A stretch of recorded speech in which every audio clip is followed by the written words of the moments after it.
Yo, what is good, everybody? It's your boy Taco, and today we're back with another video. And the season starts in 4 days from when I'm recording this, probably 3 days from the time that you're watching this. And I'm excited, and it's time to do my week number 1 predictions. Yes, I'm still alive. I'm not going to say that again.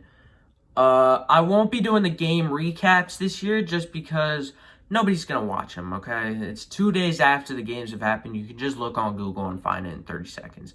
You're not going to watch me talk about it. But we are going to be doing these predictions. So let's just get right into it. And let's start off with the debut game. We have the Lions heading over to Detroit to take on the Chiefs.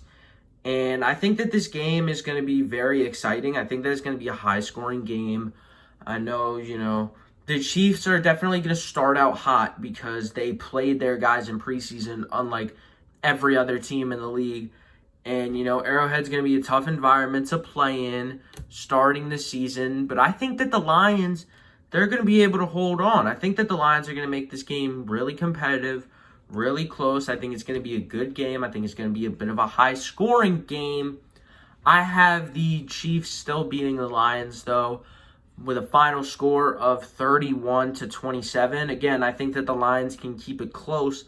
I just don't trust them to beat a Chiefs team, especially to kick off the season in an Arrowhead environment that's going to go crazy. So, yeah. We're going to move on to the 1 o'clock games on Sunday, of course, and start off with the Bengals going to face the Browns.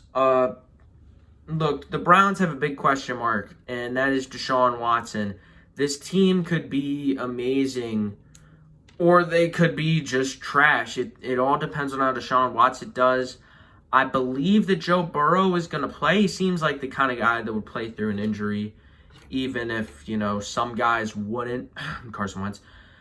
But, I think that he's going to play. I think that the Bengals offense is going to be explosive. I have another not as high-scoring one. I guess, yeah.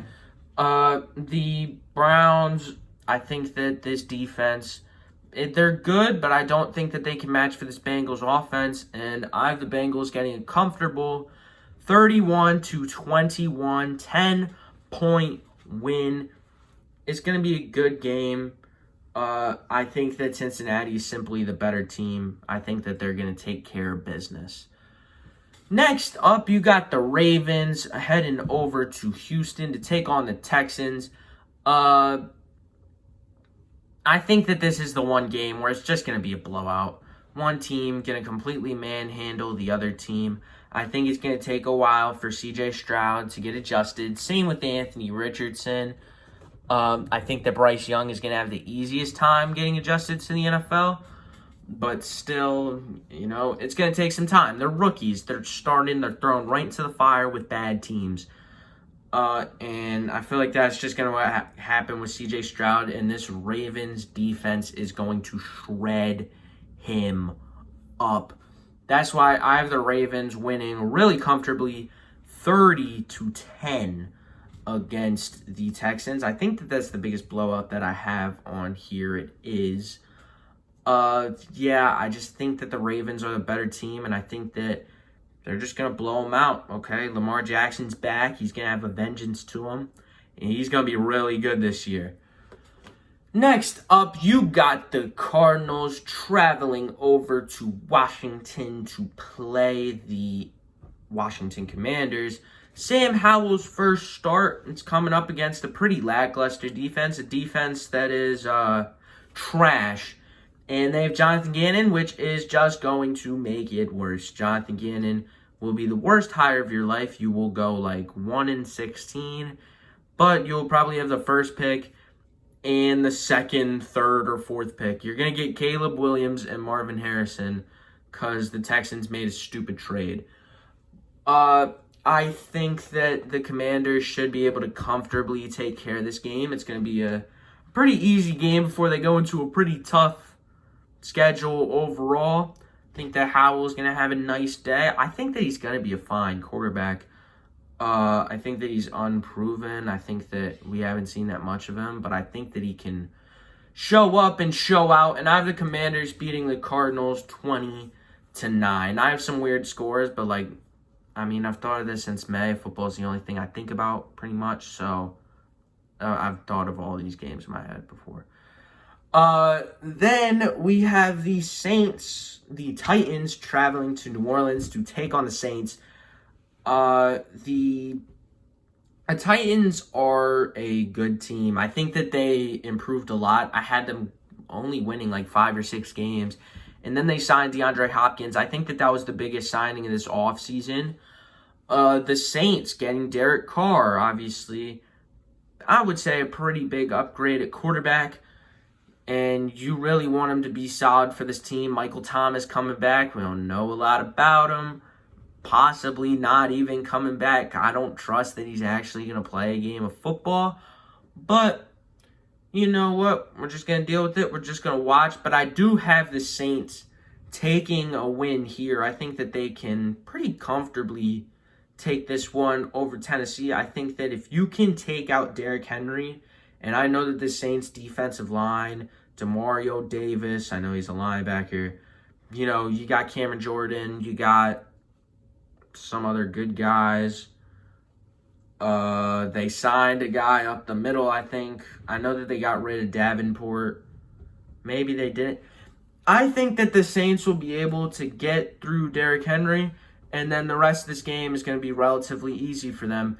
24-13. We move on where the Bucs will be facing the Vikings. I think that the Vikings are being sort of underrated a bit. I know that they won 13 games. I know that they're not going to win 13 games this year, but people are really sleeping on them. This is still a good team, and it's a skill to win one-score games. I think that they're going to repeat winning a lot of one-score games, maybe not as many, but it's a skill to be able to close out in the tough situations, and a lot of teams can't do that. I think that the Bucs are another sort of underrated team. I know that you lost Brady. I know that you went 8-9 last year, but this was a team that was not healthy last year. Could have easily won 10 or 11 games. They had a few really close one-score games. And, again, as I just said with the Vikings, it's a skill to win those. But I don't think that this team is going to really be that bad. So both of these teams being underrated. I do have one winning, though, obviously, because, I'm not going to predict a tie.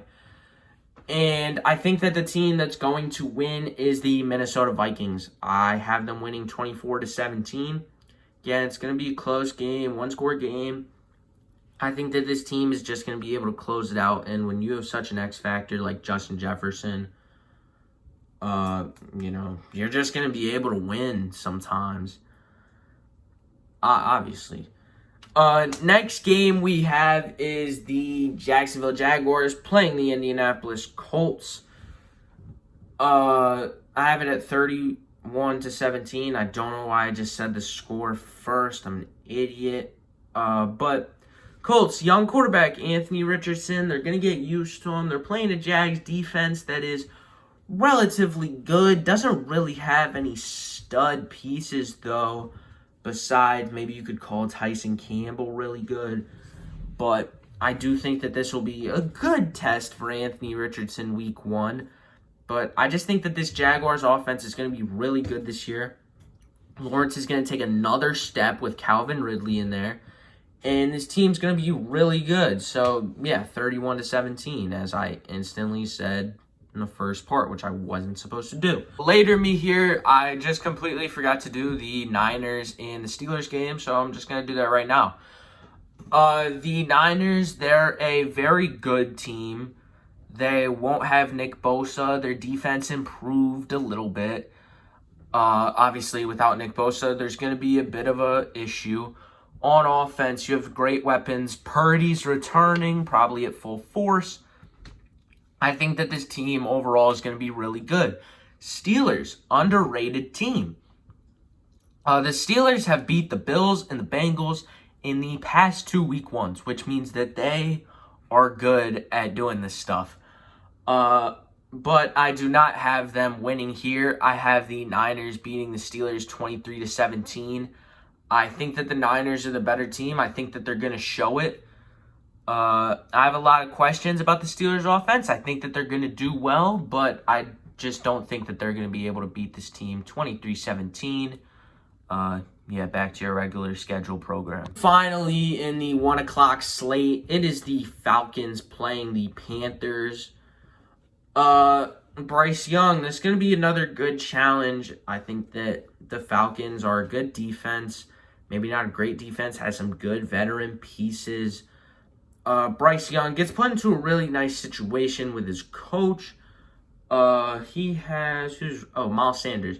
He has a good running game, has good receivers. He's going to have a nice situation around him. I don't think that he's going to really struggle that hard in his debut.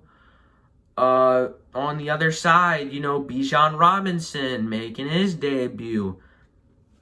Not a fantasy RB1, okay? He's going to get the same amount of snaps as Algier and Cordero Patterson, all right?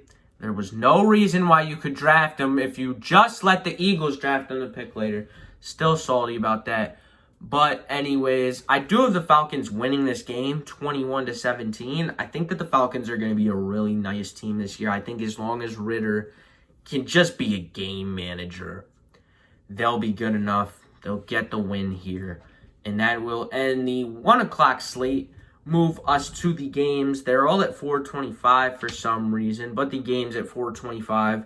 And we're going to start off with my Philadelphia Eagles playing the New England Patriots. I've stated on the Eagles channel, I don't know if I've stated here, I feel like this is going to be a trap game. I feel like this could be a game that the Eagles lose. Bill Belichick is going to find a way to outsmart us. We got 2 new coordinators. Stuff is new. They got new coordinators, but no matter what, it's going to improve.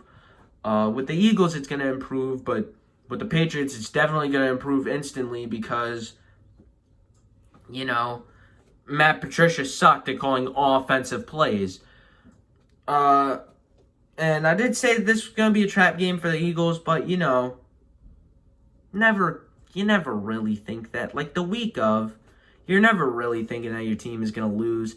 So I do have the Eagles taking a win here because I just couldn't do it. 27-23. I think that this game will be close. It'll be a lot closer than people expect. It'll be sort of a trap game early in the year. This is when you get the most upsets, stuff like that.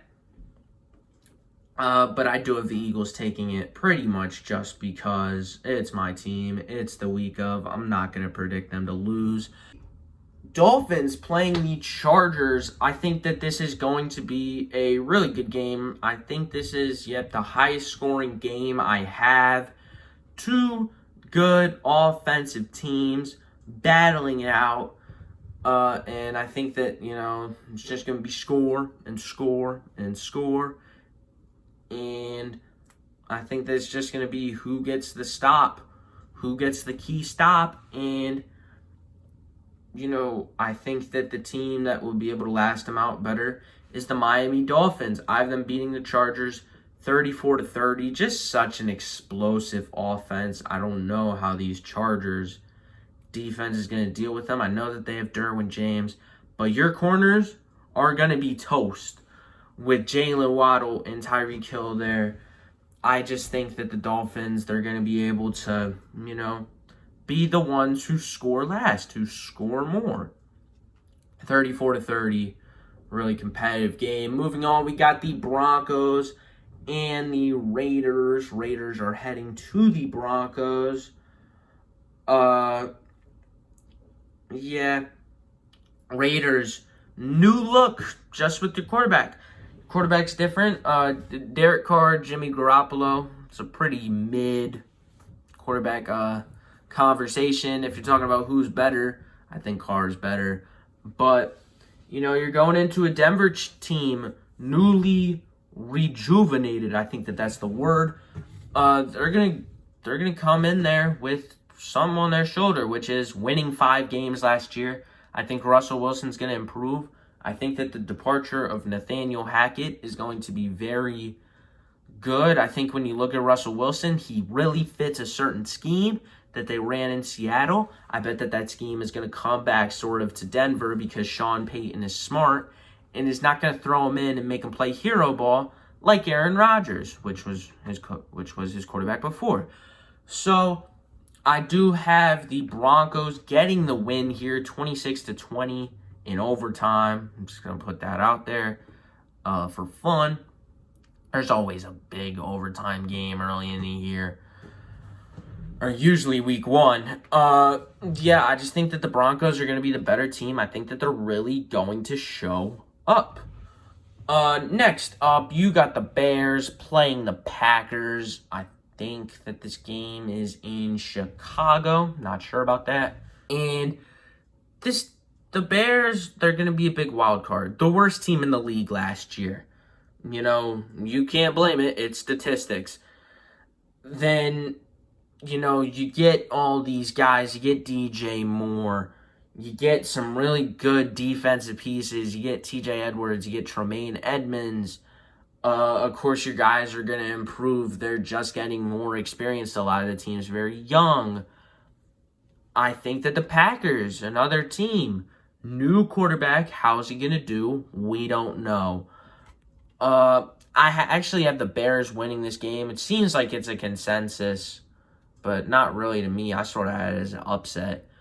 21-16. I think that this team is going to be able to just outplay the Packers. I think that Jordan Love, he's going to struggle early on. I think that he's going to find his groove, though. And then the last game is the Seahawks playing the Rams in Seattle. The Rams, a new-look team. You have Matt Stafford, you have Cooper Kupp, you have Aaron Donald. And the rest are nobodies. The Seahawks, you got Geno. You got 3 great receivers. Well, you got 2 great receivers and 1 unproven but probably really good receiver. I think that this game has a chance to be a shootout. I don't actually have it being a shootout.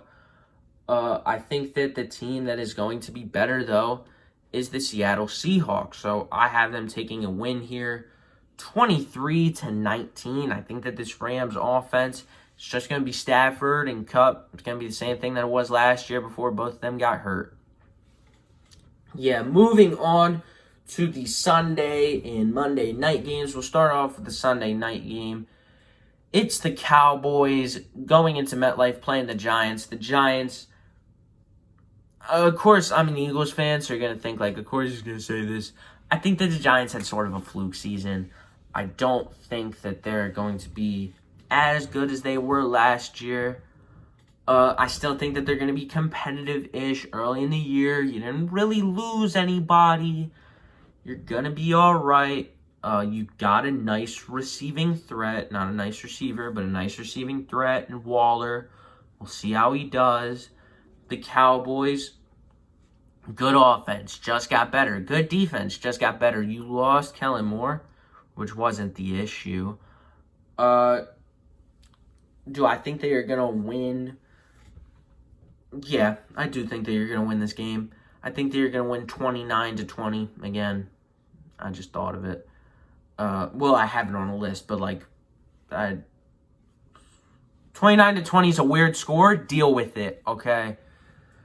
Moving on to Monday night, we have the Bills taking on the Jets. Aaron Rodgers' debut of a team that I think is massively overhyped. This team is going to win 8 or 9 games. I don't think that they're going to make the playoffs. Rodgers is great. Wilson's going to be great. Your defense is going to be good. I just don't think that you're going to win as many more games. And you have a really tough schedule this year. You're playing Buffalo. I think Buffalo is a really good team. Everybody does. And I have the Bills taking this game. I have 27-22. It's going to be a good fight. It's not going to be good enough. So, yeah. Well, I was going to put betting lines on here, but then they're going to think I bet. Can't confirm or deny. But, you know, that's going to be it for this video. Hope you guys enjoyed it. If you did, make sure you drop a like and subscribe to the channel. And I will see y'all in the next one. And I got a sore throat recording this, which now makes me sad. Peace.